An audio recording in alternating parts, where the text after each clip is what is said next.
Hello, amigos, and welcome to another episode of Inside the Ropes with Coach Mario. Coach Mario, owner and head coach of Warriors Pride Boxing Academy here in Miami, Florida. How are you guys doing? All right, guys, we're going to go straight to today's subject. The episode of Inside the Ropes with Coach Mario. We're going to go deep into the Twilight Zone. The Twilight Zone today, all right? What's going on with Subriel Matias? Why is he being put on ice? Why is he in the Twilight Zone? Like he doesn't belong to this plane of existence, to this dimension. It's like he's a mirage that nobody wants to see, nobody wants to call out. And we have spoken in this channel about all the options for Subriel Matias. And it turns out that some of these people that have supposedly called him out have backed off immediately. All right, they're coming with excuses that they didn't get back to their response. They didn't get back to, like for instance, Bill Haney didn't get back to him on time. They wanted $4 million. All these other stories that have been debunked. Teofimo Lopez, Devin Haney, Bill Haney. All right, Ryan Garcia never mentions Subriel Matias. He wants a title at 140, right? He has no commitments. How come he doesn't call out Subriel Matias? How come Rolly Romero doesn't call out Subriel Matias? How come none of these other fighters, not even former champions like Jack Catterall, Josh Taylor, Ramirez, none of these guys call him out? I mean, he's got plenty of options. I mean, he's open. He doesn't have any commitments right now. I'm talking about Subriel Matias has no commitments. His schedule is open. All right, and I'm wondering what Subriel Matias' management team is doing to try to find him a legitimate fight. Subriel Matias, at this point in his career, has become the boogeyman of the 140-pound division. Nobody wants anything to do with him. So what should Subriel's management team do at this moment? Should they look for outside of the rankings? Should they look for somebody in the top 15? I don't think so. I mean, at this point in time, Subriel Matias has to keep on raising the bar. And I was thinking last night after watching a little bit history, boxing history of the greatest super bantamweight champion of all time, Wilfredo Gomez. All right, and let me divert the conversation real quick. But some people are saying that Inoue could beat Wilfredo Gomez, and that's a subject for another day. But I don't see that happening, man. The greatest super bantamweight champion of all time was Wilfredo Gomez, without a doubt. He had 13 title defenses for the super bantamweight division, and he knocked all of them out. All right. So what Subriel Matias has to do is to keep on winning. Keep on winning. These other clowns won't be able to avoid him much longer. They won't have an excuse not to fight him. All right. And if I was in Subriel Matias' corner, if I was part of that Subriel Matias management team, I would tell him, Subriel, let's continue fighting top 10 guys. All right.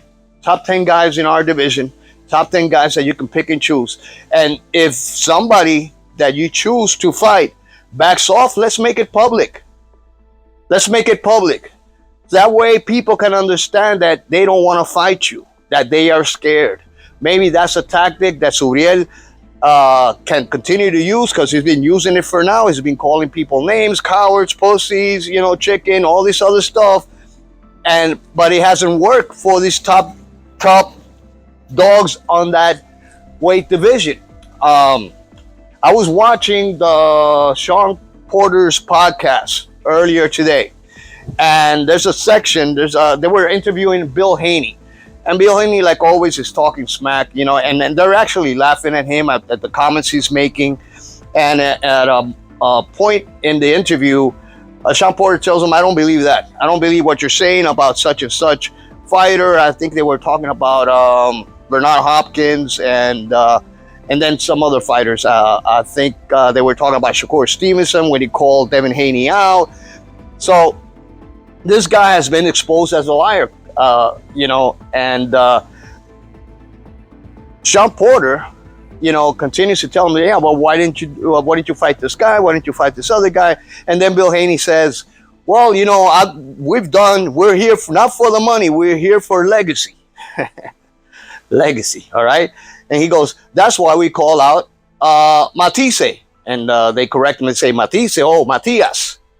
Yeah, Matias. We called him out to fight him, and nobody calls this man out. And we were the only ones that called him, blah, blah, blah. And Sean Porter replied, hey, that's a dangerous and tough fight for you guys.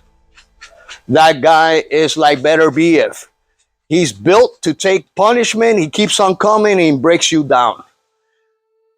And Bill Haney kind of started and he didn't say anything. He kept quiet. They changed the subject and they continued talking about something else. So even in the Sean Porter podcast, they won't mention Subriel Matias unless they have to.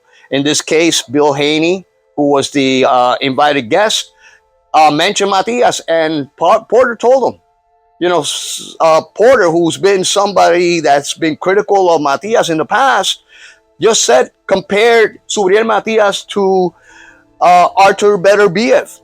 Something that I mentioned, and I compared him to Better BF a few episodes ago. And I've been saying Matias is just like Better BF. He's not like David Benavidez. He's a mini Better BF. He's a tank that comes forward, takes punishment, and dishes out punishment and breaks you down because of his power and his strength. And that is what Matias is. He's a bulldog. He's a brick house, this guy. I mean, and that is the reason why they continue to avoid him. So Matias is in this twilight zone. He's in this other dimension where people can see a reflection of him, but they don't want to mention him because they don't want to be they don't want to admit that he exists. All right, like some people, when they see a UFO, they say, well, we better not say anything. They're going to think we're crazy. All right, well, it's the same situation here. They don't want to mention him because they'd be crazy to mention him, and then Matias will say, okay, let's go, let's get it on. And then these people would be exposed as liars, like Bill Haney, like Teofimo Lopez, and these other guys. All right, what about Ryan Garcia?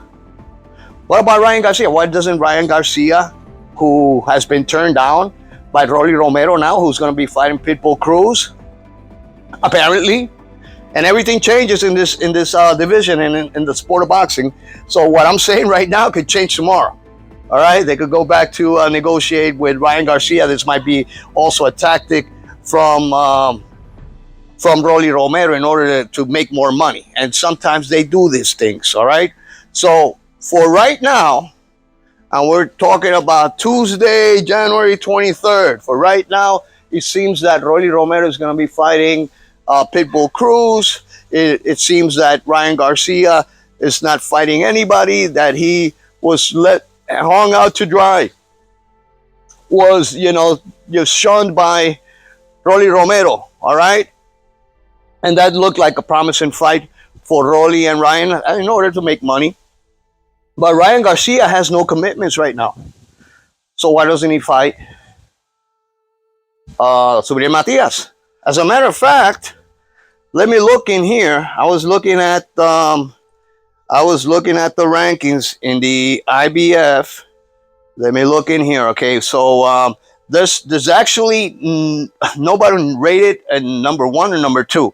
Number 3 is Richardson Hitchens. That's an option for Matias. Fighting a number 3 guy. Get him out of there. Number 4, Jack Catterall. Offer Jack Catterall an opportunity to join a title. Number 5 is Ryan Garcia. Why doesn't Ryan Garcia go for the title? Why doesn't he try to beat Subriel Matias? Regis Prograis, number 6. That's another option. I think Regis is about to retire after that embarrassing display that that was the fight between him and Devin Haney, where he completely took him to school. You know, I think Regis might just hang him up. Josh Taylor was also embarrassed by Teofimo Lopez. He wants nothing to do with him. What about Gustavo Lemos from Argentina? He's ranked number 8. Nobody knows this guy over in on this side of the world. I mean, I'm talking about United States. But that would be a good one. Argentinian fights are tough fighters, just like Jeremias Ponce was an excellent fighter. And then you have from Canada, Matthew Germain. Number 10, Elvis Rodriguez. There you go. Offer this guy an opportunity. Elvis Rodriguez is a good fighter. All right? He's here from the United States. He's got a following. So I believe he's Dominican. Fight this guy. And then we got Jose Carlos Ramirez, former champ. Andy Iraoka from Japan. That's another opportunity. With if I were Subriel Matias, I say, all right, let's travel to Japan. Let's fight in this guy's backyard. And they have a lot of fans over there. Japanese fans are very fanatical, very dedicated to their fighters, the national pride and all this other stuff. I'm pretty sure that Subriel Matias will make a shitload of money there. And then we have Arnold Barboza, who actually called out Matias in the past. And ever since he did that, he hasn't mentioned him again. All right, so what do you guys think? What do you guys think? Is Matias going to be stuck in the Twilight Zone forever, in this other dimension where nobody sees him, where nobody will give him a break? All right? And like I tell you, it's up to Matias' management team. They got to get on it. They got to keep Matias busy and have Matias, whether you deny his existence by fighting people and destroying people and beating people and making them quit in their corner. People are going to continue noticing him. They're going to continue seeing that UFO come over the earth, and they're not going to be able to deny it anymore. That freak of nature, that guy that instills fears in everybody's heart, the Puerto Rican destroyer, the Puerto Rican monster, Subriel Matias, he will have to be acknowledged at some point in time. He will have to be faced by some of these guys. And if not, you know what's going to happen? People are going to know. You can't hide the truth forever, guys. You can't hide the truth that some of these guys nowadays, just like Canelo Alvarez, I continue to talk about Canelo Alvarez. He's a shame for the sport of boxing. I mean, and for the Mexican heritage, in my opinion. In my opinion. He hates to admit it, and he says, "Oh, I'm always up to the challenge." No, you're not. You haven't had one good ass fight in a long time. He's thinking about fighting, the winner of Ryder and Munguia. Come on. What happened to Benavides? What happened to Morel? What happened to Bivol? So these other fighters are following that blueprint. The Mayweather blueprint, the pick and choose blueprint, the cherry picking blueprint. And here in this channel, I talk the truth, guys. I talk the truth. Some of you guys might not like what I think, and that's why we're here in discussion. And another thing, I'm just gonna mention this because I had some comments on my last episode about Tito versus Cotto. Some people are fanatical. Listen, I'm choosing Tito over Cotto. Doesn't mean that you're gonna come and start insulting people because I think differently. You know what I'm saying? So I am always respectful. I tell my fighters and I tell my students, hey, listen, be humble always. You know why you gotta be humble? Because the ring will humble you. Boxing will humble you. When you get inside those ropes, that's the best lie detector ever. It will tell you whether you're a liar or not, whether you got heart or not. And that's what I'm saying. If you are a person that is not knowledgeable, is a casual fan, and seen one fighter, now and then, don't discuss with people that know. Stay quiet, listen to the conversation, research, and then talk. All right? I've always been that way. If there's a subject that I don't know, I'm gonna remain quiet, guys. If I'm in a group setting where they're talking about, nuclear physics, you know what? I'm not gonna say anything. I'm gonna stay quiet. I'm not gonna say that I know more than some other person that actually has the knowledge and does that for a living. This is what I do for a living, guys. I've been a boxing coach for 12 years. I boxed before. I was an amateur boxer for many years. All right, boxed in the Marine Corps, boxed in Puerto Rico, sparred with some great professional fighters back in the day. Some guys that, that if I mention their names, you guys be like, oh crap, really? So, this is not about me. It's about actually having respect. It's about being knowledgeable. It's about learning a little bit about the sport and then discussing intelligently with other participants. All right. So let's keep it civil. Let's keep it a nice, intelligent conversation. I have no beef with you guys thinking different than I do because, hey, I'm wrong a lot of times. And a lot of people are wrong, especially in the sport of boxing. The most knowledgeable boxing coaches and boxing experts are wrong all the time. So I'm wrong all the time also. All right, I might be right one time and I might be wrong 20 times. But that's the way boxing is. But that's how you learn. And that's what I tell my fighters. Hey, listen, just because you got your ass whooped today doesn't mean you're going to learn. You're going to learn to keep your hands up. You're going to learn how to slip when you're throwing that jab. All these other things you learn by being exposed and by fighting better fighters. And we have a saying in the gym, there's no glory in fighting the weak. And that's what some of these professional fighters, some elite fighters, they have forgotten. There's no glory in picking and choosing who you're going to fight. There's no glory in cherry picking. You might make money fighting weak people and taking advantage of stupid casual fans who actually don't know the difference between a jab and a cross, who are on social media and believe most of the things they read on social media and on some of these platforms. But anyway, guys, this is all for now. Please share, like, subscribe. Let me know what you guys think about the future of Subriel Matias. In my opinion, he's got to continue fighting as much as he can. Continue putting these guys away. Like I said, Wilfredo Gomez had 13 title defense. Keep on defending your title. Forget about these other people. Just like Benavidez forgot about Canela. The same thing. All right? Continue beating these guys up. Continue knocking people out. And you know what? Everybody's going to be forced to start talking about you. Just like they did about Marvin Hagler. Same thing. All right? So, again, share, like, subscribe, comment. But this is all for now, sir. Guys, God bless you all.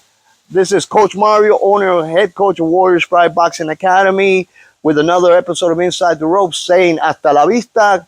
God bless you all, and peace.